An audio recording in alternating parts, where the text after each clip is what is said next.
a stand-up comic who performed as recently as last night at the Estrogen Hour.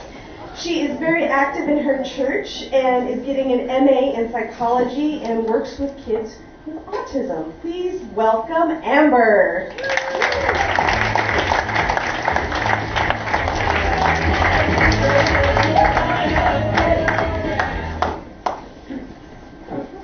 Hi guys, she said I'm Amber T.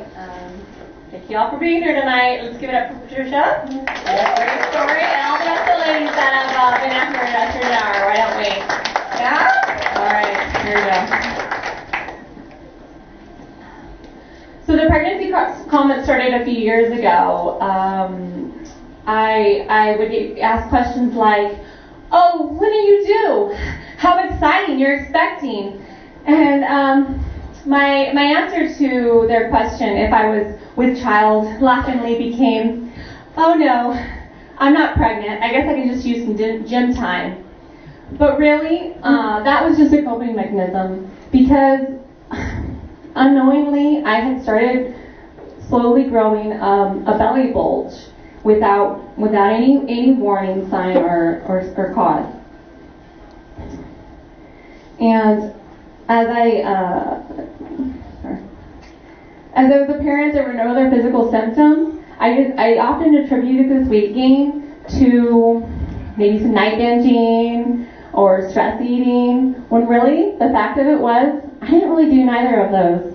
But we all tell ourselves lies to ignore the truth, right? So as a result of this, my dating life had also taken an impact. And it was often the case that I had to explain to men I'd met online my situation, or wear long flowing dresses and blouses to cover my figure. Because, see, I had only been gaining weight in my stomach area and was fairly thin everywhere else. Let me back up a little bit though. Tell you a little bit about my childhood and then my upbringing. See, we never really were very reliant on doctors. If there was ever an illness in my family, we just did home remedies, natural treatments. We didn't just rush off to the hospital for a high fever or go to the Walgreens for an annual flu shot either. So growing up, since I wasn't really heavily reliant on doctors, aside from regular dental cleaning, I was a little hesitant to see a doctor as an adult.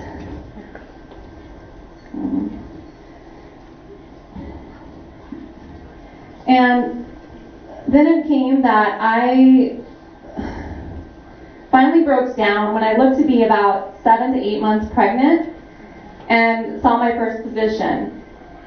After talking to some friends and family in the medical profession, they had suggested that maybe I get a hormone test. It could be a possible chemical imbalance, and I would just need some simple progesterone cream to fix.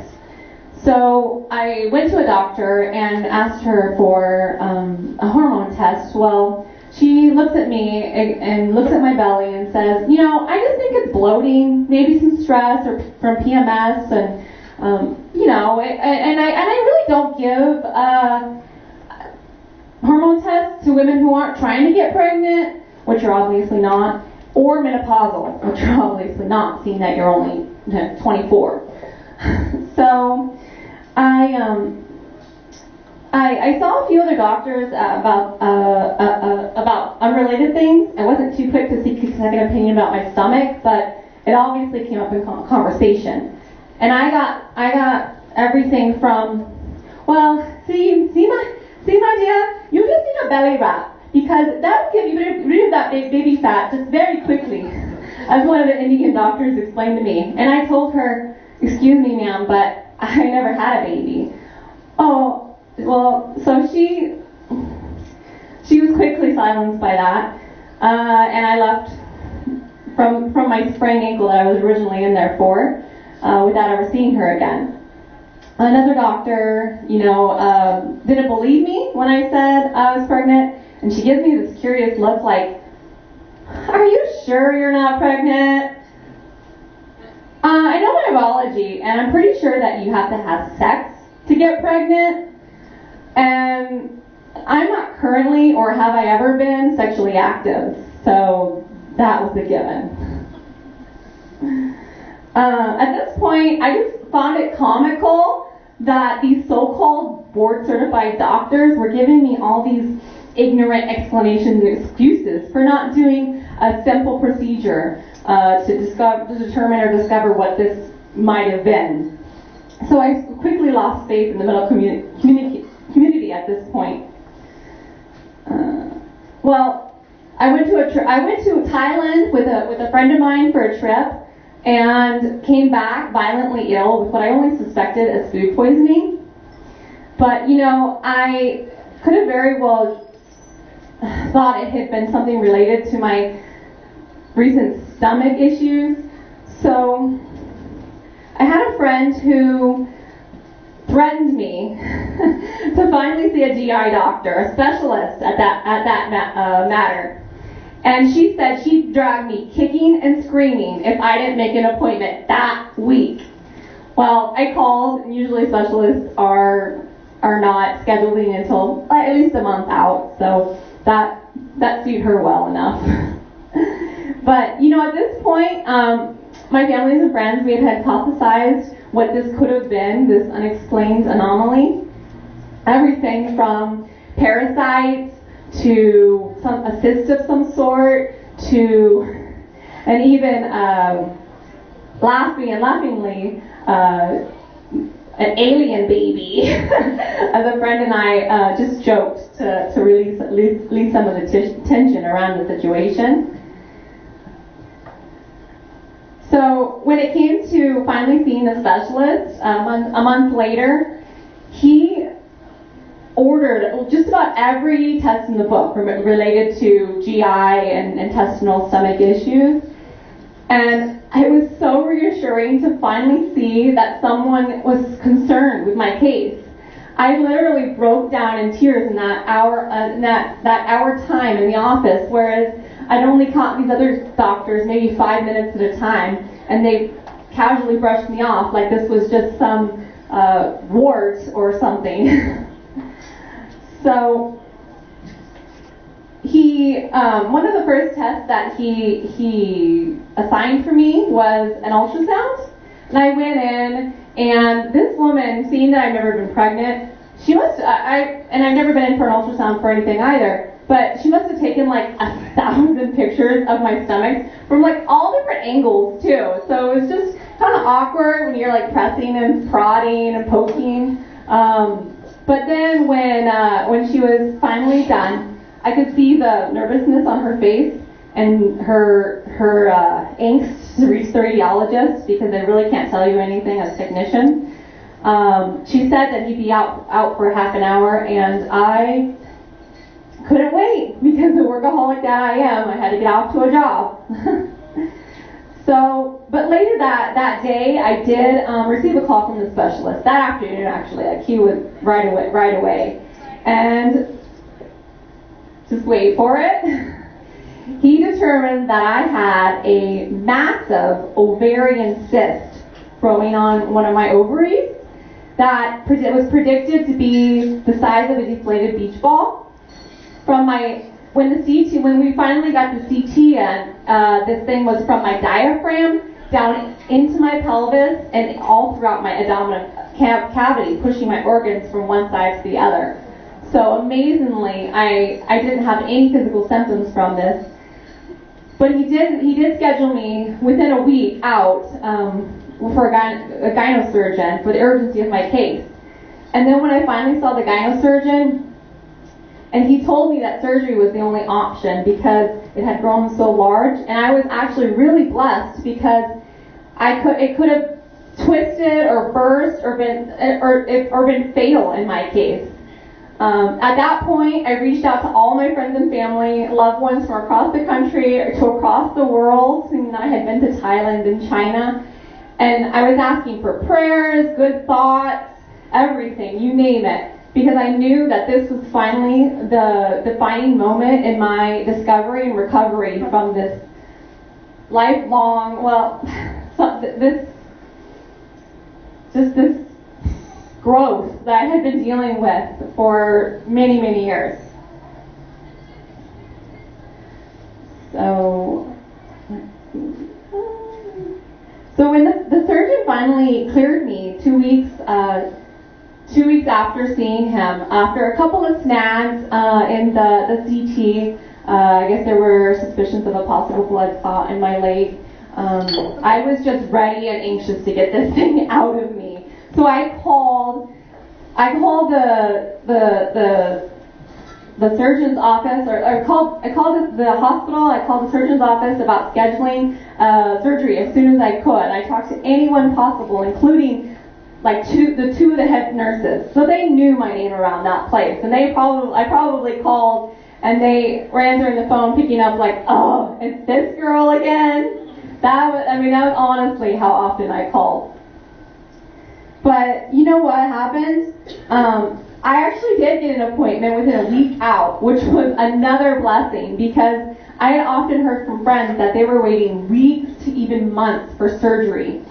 And really, this whole thing conspired from discovery to recovery within a matter of 6 weeks' time. And I was just blessed and amazed by that as well. I really thought and believed that this entire thing was divinely calibrated and masterfully executed.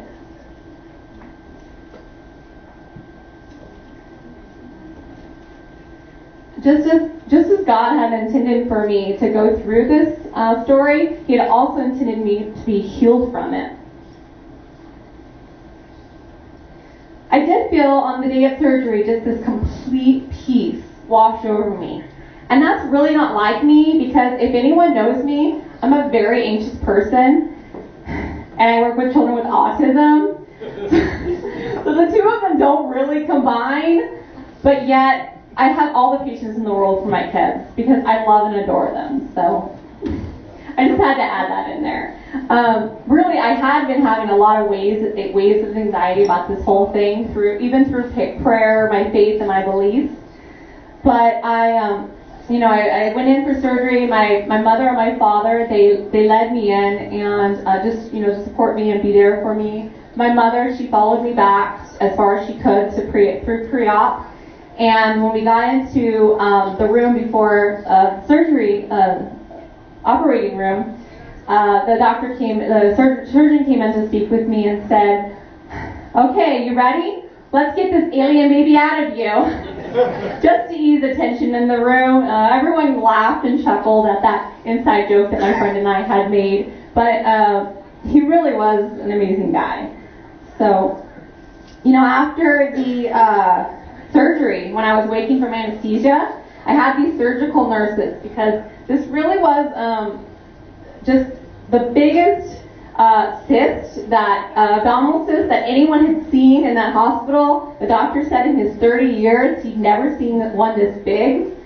And so the nurses, they're crowding around me, and they're like holding up their cell phones. Apparently everyone has a picture of my cyst, or what it was, because they drained it. So they all have a picture of my drained cyst, and then the 8 liters of fluid that was drained off of it. And they're showing me while I'm like in this groggy haze from anesthesia, and I'm just like, I just need to use the bathroom. I mean, this thing could have really been E.T. for all I knew, and I wouldn't have cared less. So when I did come to, when I was reunited with my parents, I found out that the doctor had also texted them the images, and by this point, they were circulating around my family like I really had delivered something from out of this world. Crazy. Crazy. But really, as a result of my drastic situation, I realized that you can't take your mental health for granted. You need to prioritize not only your physical health, but also your mental health. Because if you were to let something go as long as I did, lying to yourself, making excuses, I'm too busy, I spend too much time with my kids, I have enough to worry about with work, I'm really not sick, it's just It's just a small bump. That's not right, guys. So really, this did teach me to prioritize my health in front of everything. Because when you're healthy, and you can take care of everyone around you. If you do the reverse, you try to take care of everyone around you first, then you're going to kill yourself, literally. And I can vouch for that, guys. But really, I have this last line on because it was just so perfect to go with the whole theme. I just want to say that I do thank God for modern medicine and accurate diagnosis of the strange and unusual, because that was 22 pounds of dead weight and over 6 years of mental stress that I was more than ecstatic to just let it go.